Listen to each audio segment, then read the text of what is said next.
21 miles wide. That is the only thing standing between the world and an energy catastrophe. Right now, global oil prices are spiking at levels not seen since the 1970s. Your gas bill, your grocery bill, even the fertilizer growing your food, all of it flows through one choke point. And history told us this was coming, decades ago. This is the story of the Strait of Hormuz, the 21-mile corridor that has held the entire global economy hostage. And why in 2026 we are finally paying the price. First, let's understand why this tiny stretch of water matters more than almost any geography on Earth. The Strait of Hormuz sits at the mouth of the Persian Gulf, separating Iran to the north from Oman and the UAE to the south. Through this corridor passes roughly 20% of all the world's traded oil. Every single day. That is approximately 17 million barrels, loaded onto supertankers lined up like a slow-moving convoy. Saudi Arabia, Iraq, Kuwait, the UAE, Bahrain, Qatar, every major Gulf producer sends oil through here. There is no pipeline large enough, no alternate route fast enough, to replace it. Analysts call it a choke point. Military strategists call it a pressure valve. For the countries that depend on it, it is simply the jugular vein of the global economy. And for over 5 decades, one nation has always had its finger on that valve: Iran. To understand 2026, we have to go back, all the way back to 1973. October 1973. Egypt and Syria launch a surprise attack on Israel. The United States rushes support to Israel. And OPEC makes a decision that reshapes the world economy forever. They embargo oil exports to the US and Western Europe. Overnight, oil prices quadruple. Gas stations run dry. The United States, for the first time in modern history, felt what energy dependency truly meant. Washington was powerless. That crisis planted a seed, because it made American military planners realize, whoever controls the Persian Gulf controls the world. What followed was the Carter Doctrine of 1980, a direct declaration that the United States would use military force to defend its interests in the Persian Gulf. It was the first time America formally committed to protecting a shipping lane.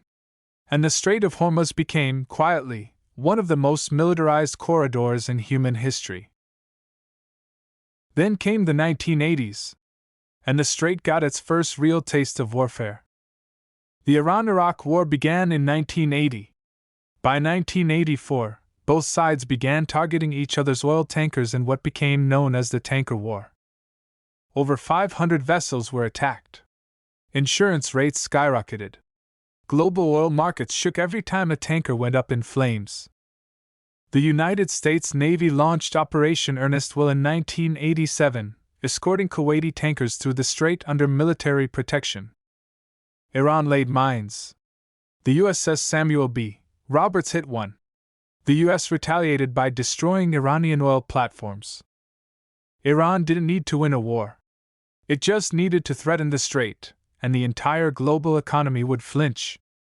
Fast forward to 2026. And every lesson from the past is playing out again. Only this time, the stakes are higher. Following escalating US-Iran tensions in early 2026, maritime traffic through the Strait of Hormuz has dropped to near-historic lows. Shipping companies are rerouting around the Cape of Good Hope, adding 2 weeks to every voyage. That adds cost. Higher oil prices mean higher fertilizer prices. And that means your food costs more. Everything is connected. Meanwhile, debate rages over a proposed ceasefire and memorandum of understanding between Washington and Tehran. Some analysts say it will reopen the strait. Others warn it is a trap. Europe is particularly exposed. Germany, Italy, and Spain rely on Gulf LNG to heat homes and power industry. And for the United States, despite its own shale oil production, the global oil price is set by the global market. What happens in Hormuz reaches the pump at your corner gas station. The playbook hasn't changed in 50 years. Iran squeezes. The West panics. Prices spike. Washington scrambles for a diplomatic solution while the Navy keeps carriers in the Gulf. Here is the hard truth that no politician wants to say: the world built a global economy on a 21-mile wide foundation. And nobody built a backup plan. Every decade, 1973, 1980, 1987, 2019, and now 2026, the Strait has reminded the world of its own fragility. And every decade, the world goes right back to depending on it. The question now is whether the next generation of leaders will finally build the alternatives that history has been screaming for since 1973. Or whether the world will wait for the next crisis and be surprised all over again.